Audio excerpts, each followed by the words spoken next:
Hey everybody, welcome back to On Stage, Off Stage. I'm your host, George Sapio, and this is episode number ding, ding, ding, ding, ding, 200, April 2026. And we would like to honor this milestone by welcoming back a longtime friend and colleague and one of the hardest working theater professionals, Rachel Feeny-Williams. Rachel is a playwright of no mean ability and a startling fecundity, the mastermind behind one of the first mid-COVID Zoom theater gatherings, the Literary and Discourse Society, and now single-handedly produces Theatrical Shenanigans, a podcast that produces short audio plays and panel discussions, which is now in its, millionth year with how many episodes? I don't know, I can't keep track. Let's hear it from Ms. Feeny-Williams herself. Oh my goodness, it is so good to see you again and have you back on the show. It's amazing to be here. Yeah, it's been 4 years. You were on in January 2022. No. Yeah. Back when we were still relatively new to each other and not long-time respected colleagues. Yeah. So. Back when you could still stand the sight of me. Well, we'll talk about that later. So, okay, besides being one of the busiest people in Zoom theater, at least in this day and age, we were talking about, let's talk about Theatrical Shenanigans. And I was trying to do the intro for this, and all I could come up with, you're probably in what, your millionth year with how many episodes is going on there? Catch me up here. So we are on season 6 at the moment. Okay. We're currently around the 180 mark. We will be hitting some fairly big numbers later on this year. Now you're catching up to me. Because this is going to, when you air, this is going to be my 200th episode. Wow. I saved you for a milestone episode here. And you've been here, what, 6 years, and you're catching up to me for 180, and I'm doing one a month? Oh, man, I need to work harder. Yeah, but to be fair, I am incredibly lucky in the sense that I've gotten to know so many amazing playwrights and voice actors, and they're the ones that really bring me the material. I just, sit here and put it together like the world's most frustrating jigsaw puzzle. Yeah, but only somebody who actually does the audio, okay, understands how much work that is, especially because you send the parts out and you say, record your part. So we do. And we record all of our lines. And then you got to stitch the whole thing together. I do this, but I don't do it like that. That's just so much work. Well, I realized very early on that I was going to want to get people involved from all over. And I'm very much aware that trying to get people, even in the same country, much less different time zones, on the same Zoom meeting to record it all together was always going to be problematic. And I think that people quite like having the ability to record it in their own time and in their own homes and just be able to relax and have fun with it rather than having the kind of almost pressure of doing it all in like 1 or 2 takes on a Zoom meeting. And like I said, I've had the great pleasure of listening to some incredibly amazing voices, your own included, obviously. Well, thank you. I'm blushing here. I'm happy for the opportunity. I'm pleased and honored, actually, because it's been so much fun doing this. So when I first did it, I questioned your method because I when I do plays, I always have people there to do them so they can bounce off of each other. Okay. And I wasn't quite sure how it was going to sound. And when I heard the first one, I was very impressed. When I kept hearing the other ones, the way they're coming together, it sounds natural. Yeah. I mean, it does sound like they are in the same room. It does sound like they're bouncing off of each other, and we know they're not. And that's basically a credit to the quality of the actors that you get and your own audio editing abilities to boot. Yeah. Yeah. It is a credit to the actors for the sense that they know how to have a one-sided conversation. They're not afraid to reach out if they have any questions, and some of them do reach out to me and asked to be connected to their scene partner, as it were, because they Mm. like to be able to bounce off each other. And I've done that, and it's worked great. But again, they're an incredibly skilled bunch of people. They all bring something different and wonderful to every single part they do. I love receiving the recordings and think, how is this going to sound? What have they done with it? Yeah. I remember when your recording of Krampus came to me, and I was just like, "This is brilliant. This is." I am the Krampus. It was wonderful because it was like 90% Krampus and then a small bit of the Cookie Monster. Ah, if you ever get a part with the Cookie Monster, you have to give it to Yeah, yeah, me. no, and you get an idea of the kind of roles people like to play as well. Because some people just like to do comedy, some people like to do more serious stuff, some Yeah. people love an accent, some are a bit tentative about it. But yeah, I'm Yeah, incredibly no, lucky. yeah, I'm I incredibly lucky love that doing people. accents, especially, for that sort of, even if they're lousy, I still like doing them anyway. It's funny. We just did in another theater group, we did a John Maybe play, which I Mm, directed. mm, And we had John on the show for a brief thing. And it was kind of like old home week between John and myself. And I mm, reminded him that the first time I'd ever done one of his plays was through Literary and Discourse, mm. where I played Satan. Yes. And everybody just kind of stopped, looked at me, and they said, "Yeah, okay, that's typecasting, pretty much." I'm like, thank you. It's quite funny. I think there's quite a few of my plays where you have played the devil because you I, played it. I, You played Judge Lucifer in the case of Bloody Mary, yes, I did. Yeah, um, and then you which played Krampus, and I think just drawn to like not necessarily demonic, but characters of chaos because you that's have me right played there. you Yeah, have played you have played conflict as well. Literally, you have played the epitome of conflict as well in like I conflict said, resolution. yeah, no, totally typecast. Keep throwing them my way. Those are the fun ones. Yeah, I never wanted a starring role. I always want those one roles that come in, you get to steal the scene and then run off and then do the character stuff. It's so much fun. Uh, Yeah. so you're coming up on, all right, you're coming up on your own 200th episode now. I am 2nd of July.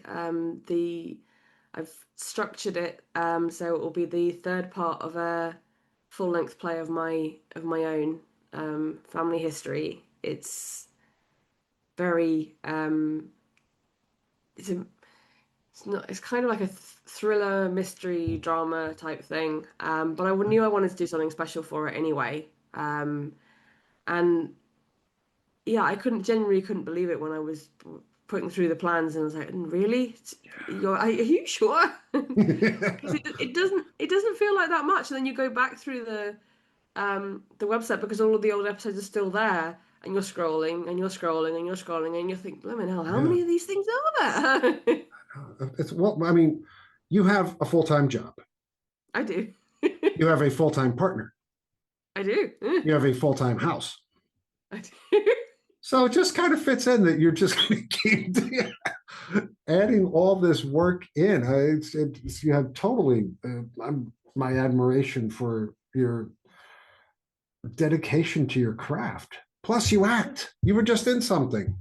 I was in Treasure Island, the pantomime back in January, and it was amazing. I always love doing panto. It's madness, it's chaos, it's a big commitment, Yeah, um, but I love it, and it's so funny because it's a very British concept.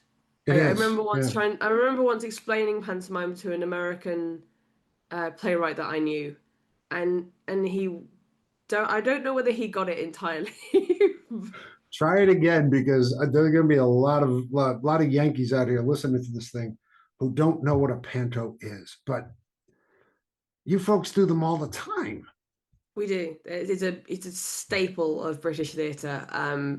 There is a big theatre in London called the Palladium, and they do a pantomime every year, and it's huge. They bring in big celebrities to do parts, and make a massive spectacle of it. But then you also get every pretty much every local society that I know of does a panto every year. So yeah, I will try and explain it. So basically, pantomime is they taken a fairy story and expanded it into a comedic farce and sprinkled it with some audience participation. You have stock characters of the principal boy, who's normally a prince of some description, principal girl. You have a comedic duo who will bounce back and forth off each other. You will have your villain. You will have pantomime dame, which is a central element of it, and pantomime dame is always played by a man. This sounds like And dressed. Shakespeare. It kind of is in a way because pantomime dame is always played by a man, and principal boy is normally played by a girl. So There we go. yeah. But I had my first experience of playing a pantomime villain as Long Joe Sylvia in Treasure Island. Um, Beautiful. so yes, I've R'd myself out. Yeah, I saw the pictures and I saw the makeup. Absolutely smashing. So apart from theatrical shenanigans, you have, as if this wasn't enough, mini shenanigans. Why Yes. mini? What's with the mini stuff? So basically, I started Theatrical Shenanigans with the idea that I wanted to do 10 episodes a season of plays written by playwrights from all over the world, Yep. and I wanted to chat to people. And I did the first season, and I was like, okay, but now I want something to fill the gap in between the end of the first season and the start of the next one. So I thought, okay, I'll just put a load of little plays together. And at the time, I just did several of my own because that was the easiest way to go about it Cool. rather than petitioning for plays. And it just worked really well because they're normally between 5 and 15 minutes long. They're really easy to listen to on the go or just if you're making a cup of tea or coffee. Yeah. And so from there, I just turned mini shenanigans into the other main part of the series. And I think that's basically what I've done from there is I started with the one concept of the main series. I just expanded it and started to include more and more and more stuff. So our second year that we ran, I did a special for International Women's Day where I had three female playwrights on. We listened to their plays and we talked about them. And then I thought, okay, well now I'm going to have to bring in something else. So then I started one for Father's Day, which obviously you joined us on Yes. last year. Yeah. Hmm. And then I brought in one for Halloween. And I just think that, while people are listening to it, why not expand? Because if I can bring even one additional playwright's work to life over the course of a year, then that's what I want to do.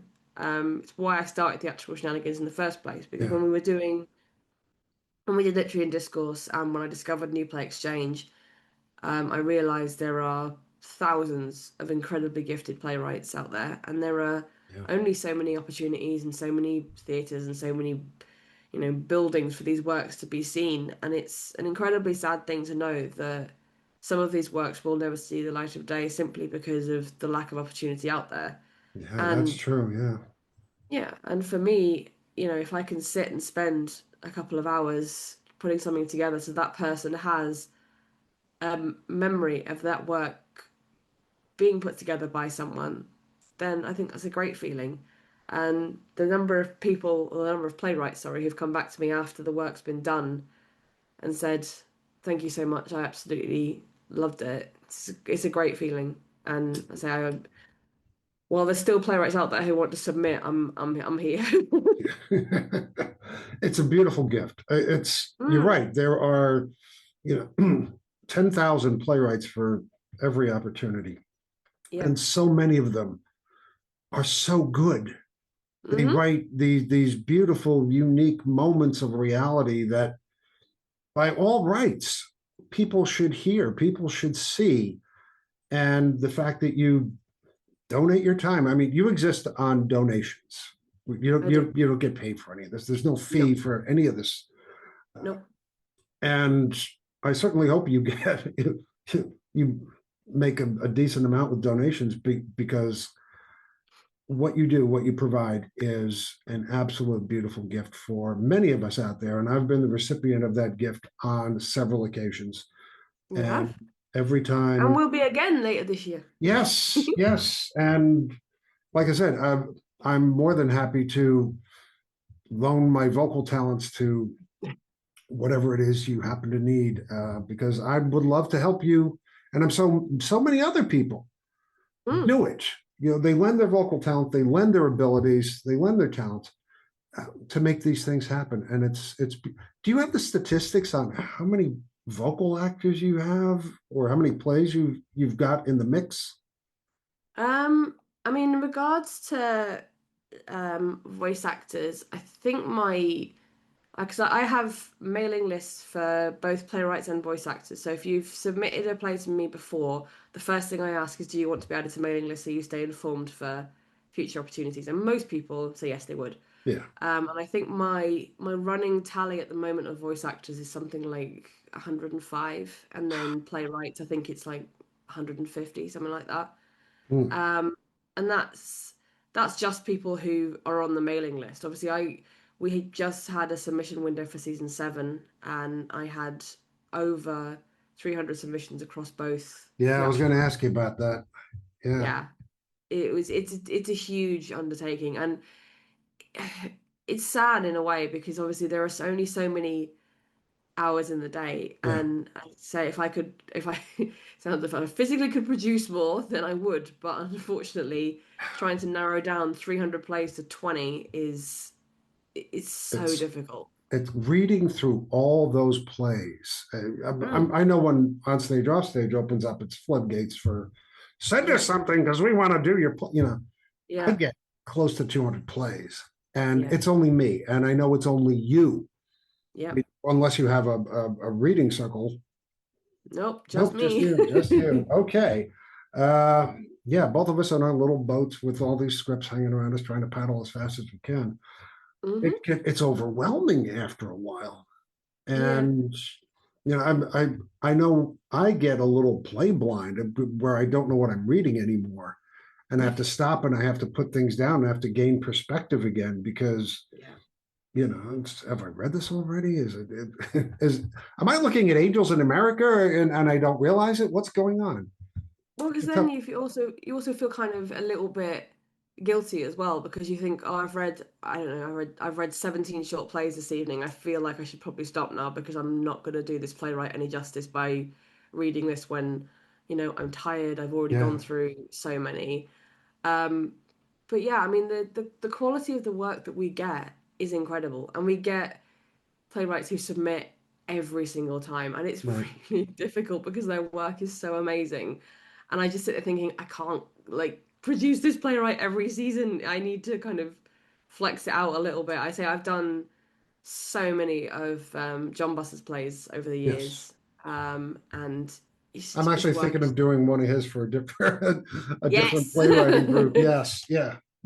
But they're so varied as well because he just does very first play of his I did was called A Conversation About Mum, and it was utterly, utterly heartbreaking. And then we've done one that's um, due to come out. I think it's later this year. Um, it's early one evening at the Miskatonic Community Book Club, and it's just Mm, it's so funny. And the thing is, you shouldn't feel bad for having playwrights that do get produced multiple times because no. that's just the role of the dice. Unfortunately, there Yeah, are, and it's not even just I don't know about you, but it's not even just about reading the plays. It's once you've got it down to a certain number, you then have to look at the balance of right. drama versus comedy and maybe political versus non-political because you do have to think about your audience because as much as some of my audience is just people who love audio plays and will listen to everything, Mhm. sometimes it is a bit exhausting to listen to just, sad play, sad play, sad play. So you Right. do have to find that balance of comedy versus drama. So it's a huge task on its own. And I I only do one, maybe two submission windows a year, and Right. it really does take the wind out of my That's sails. no, no, no, no. That's plenty. Yeah. Some would argue one submission window is plenty, but that also brings up the conundrum and the horrible thing of the rejection slips that we get because we Yeah. send in stuff that we love that we know is right for something, and we get that back that says we had 635 submissions and so many of them were quality work, and it's true. Mm, Right? So many of them are good and they have value and they should be heard and they should be performed and yeah. they should be celebrated. But you know what? We don't have the room. Mm. And I send out a play and I lose to Rachel Feeny-Williams, or I lose to John Busser, or I lose to John Maybe, or Mm. one of those folks. And while I wish I had gotten in, I have to think there are so many other people out there who are that good that it's fair. It really is. Yeah. And especially, I mean, you've produced me a couple of times on your show, a few times. Mm. And, when I don't get produced, that's fine. I know you can't produce me every season. No. Why you can't produce me every season, but no, okay. No, you have to make room for everybody out there. And it's so hard to narrow it down to that final amount because you want to produce the last 37 that you have because they're so good. And it's hard as well because you find yourself thinking this person has taken the time to write this Yeah. play and send it through, and you almost kind of want to say, I want to say it's like that scene in Bruce Almighty when he's trying to get rid of the prayers and he just sends a blanket yes to all, and then obviously all hell breaks loose as a result. So it's if people like yourself and me and obviously Joe Swenson, who does Broken Hearts Oh, Entertainment, yeah. and Jonathan Hmm. Cook, who does Gathered by the Ghostlight, if we could say yes to everybody, then we would happily, Yeah. if we could be paid a full-time person's salary to sit and produce audio plays all year round, we would happily say yes to everyone. But What a great unfortunately, job. Ah, yes, yeah. Because I would happily do it. I love doing it. I do. It's I brilliant. love sitting there I love putting the podcast together. Mm, It's theater. For me, it's absolute theater. Let's switch over to a different subject. mm, Kind of a different subject. We have been talking about Zoom theater, which is what this has all been. All right, since the onslaught of COVID, we've had the rise yeah. of Zoom theater in its many forms: audio plays, play reading groups, Literary and Discourse Society, for one that you started a while back, Hmm. and others have come in and they are absolutely thriving. You just mentioned Gather by the Ghostlight, Mm. um, and others. Where do you think theater is going? I mean, yeah, everybody wants to get back into a live rehearsal room and have sets and things and have a full house, Mm. but the online presence of theater, where do you think that's going? What's going to happen to that in the next couple of years? Or the I next think 30 years? Who knows? mm, I think one great thing that audio theatre has done is it's made theatre available to everyone. Because one thing that I've noticed is I'm a member. I follow the audio theatre chains on Reddit, and one of the things that comes up Mhm. time and time again is people requesting recommendations for audio drama programs, and these are programs that are just about the stories. So Right. there's no chat. There's just the stories, and there are so many of them that are done brilliantly well, and people get really passionate about them. And as I say, it's almost like a soap opera to people. They can't wait for the next episode. They want to know what's Right. going to happen, and I think that's a great thing to have. I think it's nice to be able to, have something that isn't just television that you're really excited about and you get invested in. And I think that's only going to expand from here. I think that, you know, there's a certain amount of obviously the equipment you need and the people you need to get involved. Yes. But when it comes down to it, audio theatre is very similar basis to playwriting in the sense that if you've got a story to tell and the tenacity to do it, then it's a lot easier to do it as an audio than it is to try and get out there as a live production. And I think, the accessibility of it makes it theatre for the masses. You know, you can Yeah.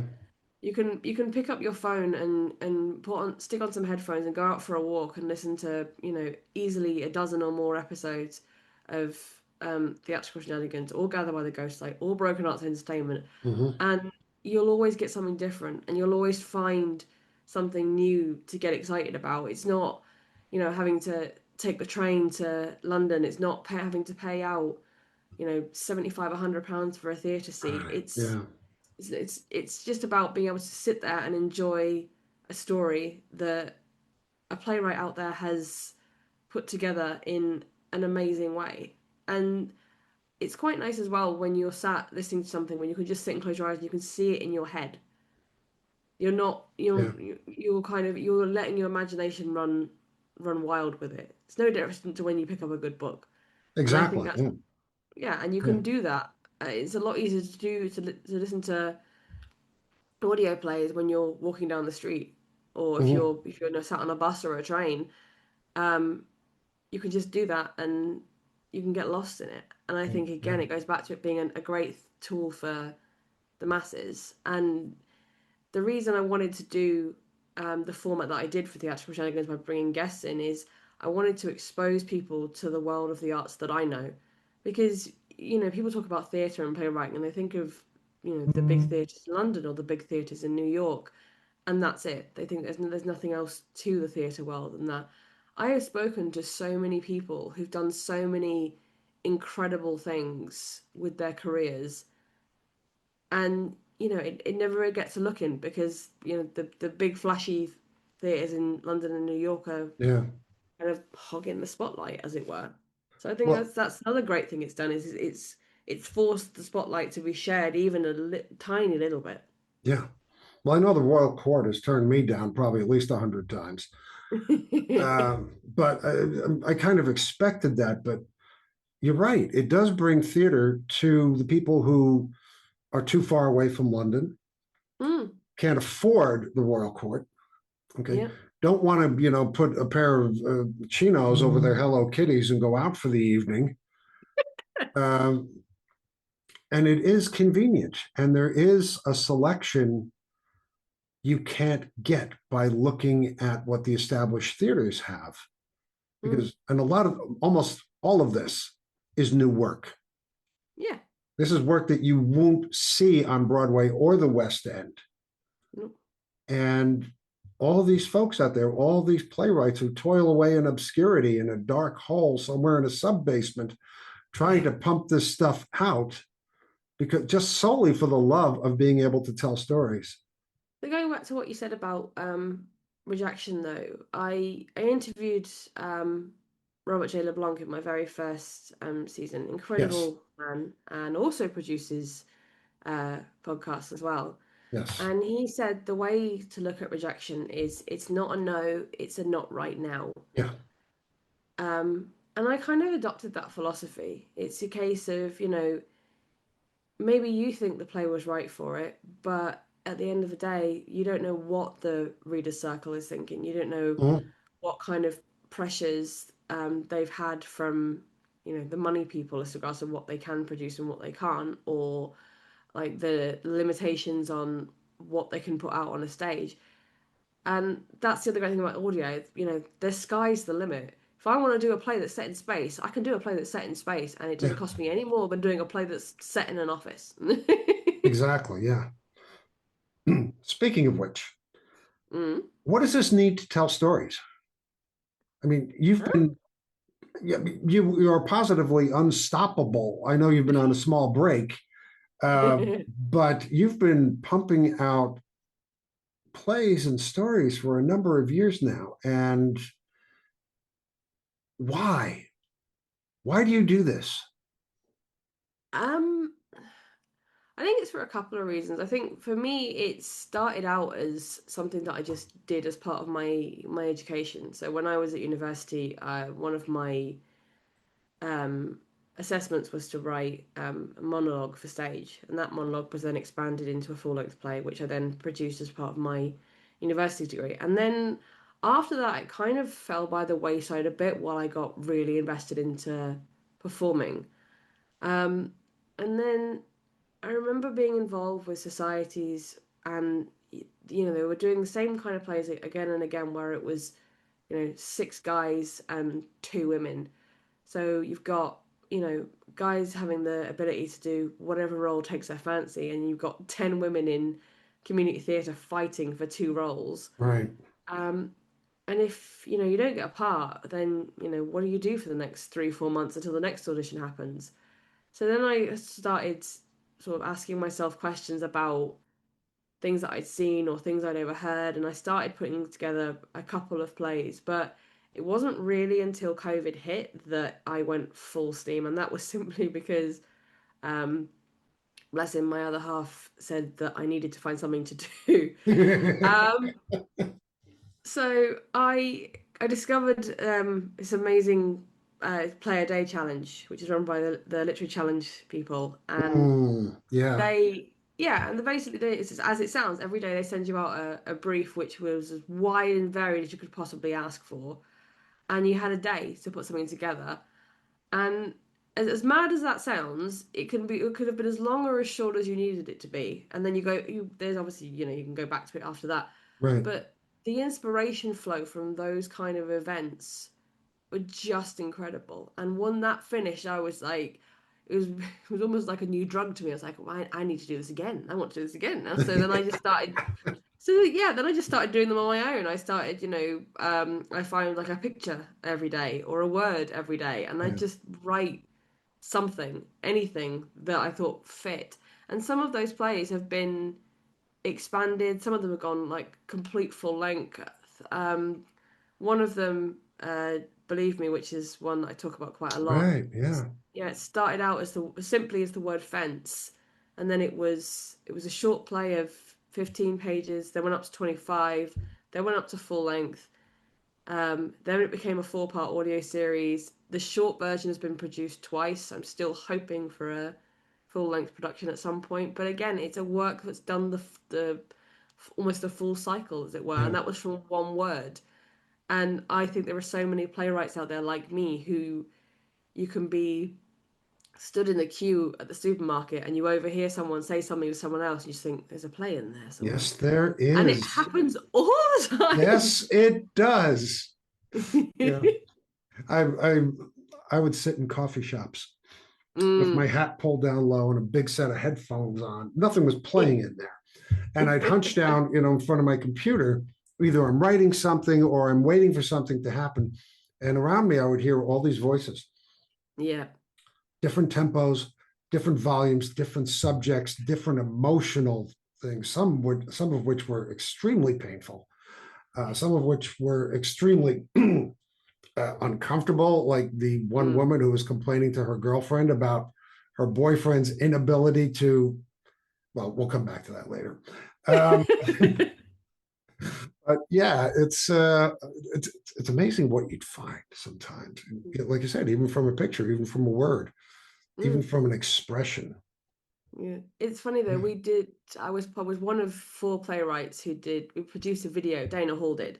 And it was back when there was this trend of videos saying, I'm a such and such, of course I do this. Yeah. So, and we did one, the 4 of us, myself, Deborah Cole, Dana Hall, and Jackie Floyd, did ones for I'm a playwright, of course and one of them that Deb did was I'm a playwright, of course I listen to people's conversations in restaurants and take notes. Oh yeah.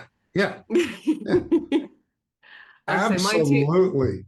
yeah, I mean, my two were I'm a playwright, of course, coffee's my best friend. And Mhm. then I'm a playwright. Of course, I'm going to write my enemies into plays and make sure awful things happen to them. Do that too. Yeah, it's Yeah. great fun. It's great fun. Where It's did you so find it? funny. Yeah, where did you find Yeah, that character? He's no standing idea. over there. Yeah, no idea. Um, Yeah. but yeah, as playwrights, we have so many strange ticks and things that we do that feed the font of inspiration.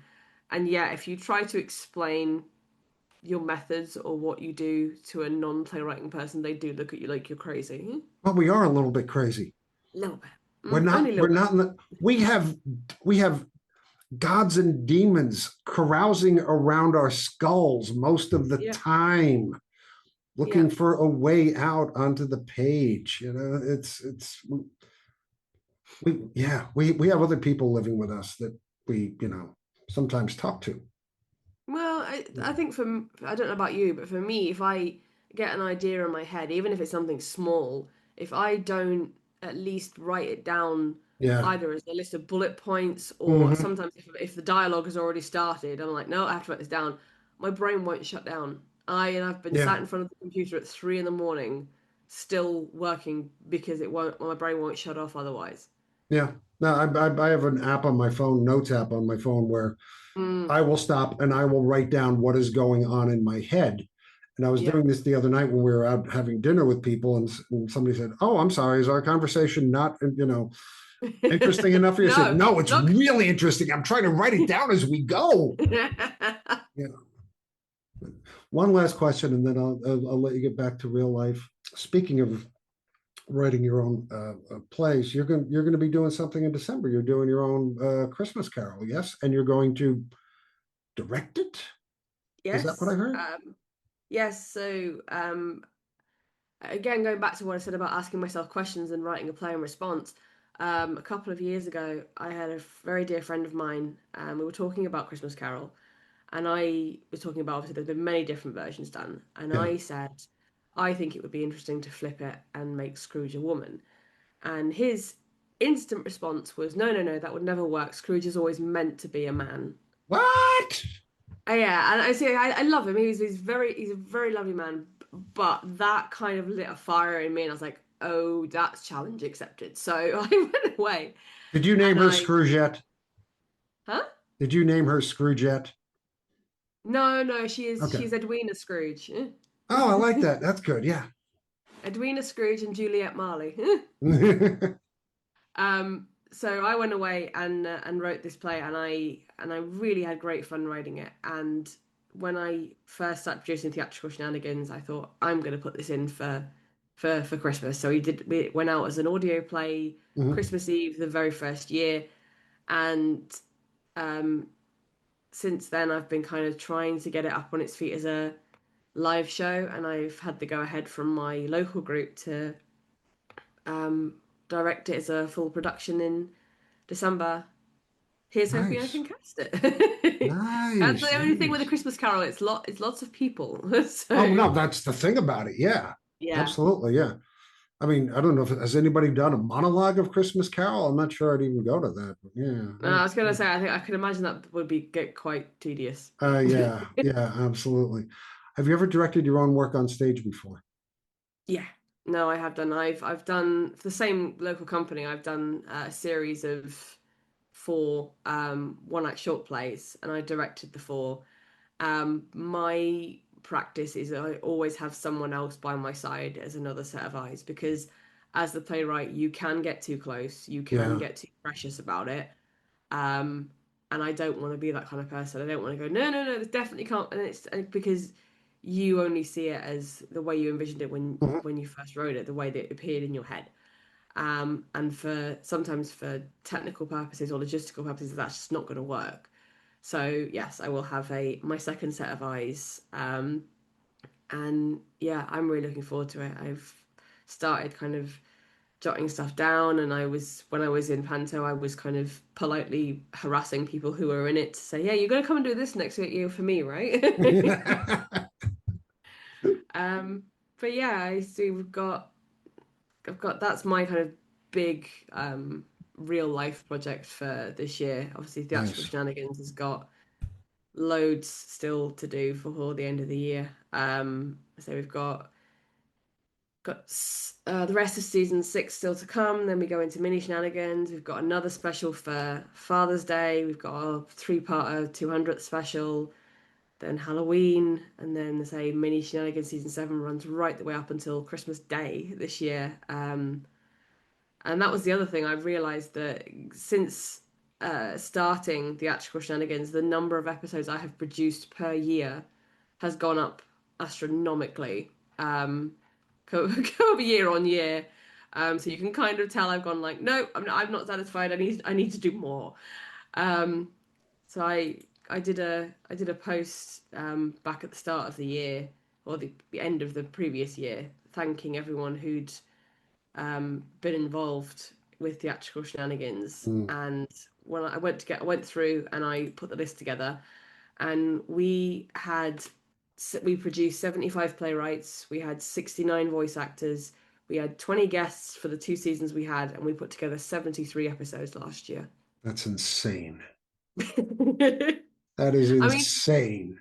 technically, part of that is Deb's fault because she did her very first play a day, and I decided in support of her I was going to produce a different audio play every day through February. So we had 28 in February alone. Wow. So when you finally collapse, we're going to all blame Deb Cole for this one. No, that's not what I said. But yeah, I am kind of taking the foot off the gas a little bit for this year to hopefully allow myself to write a bit more. But as I say, we've got 2 full seasons, 2 mini shenanigan seasons, and 4 specials, including the 3-parters in 2026. So there'll be plenty there to listen to. Yeah, you should get a rest because you're going to need your 12 weeks on the Côte d'Azur, so to relax. And yeah, Rachel Feeny-Williams, thank you again so much for being a guest on Stage Off Stage. It is always a pleasure, and it really is an honor to be a colleague of yours and to work with you from time to time. Thank you so much. It's been absolutely amazing.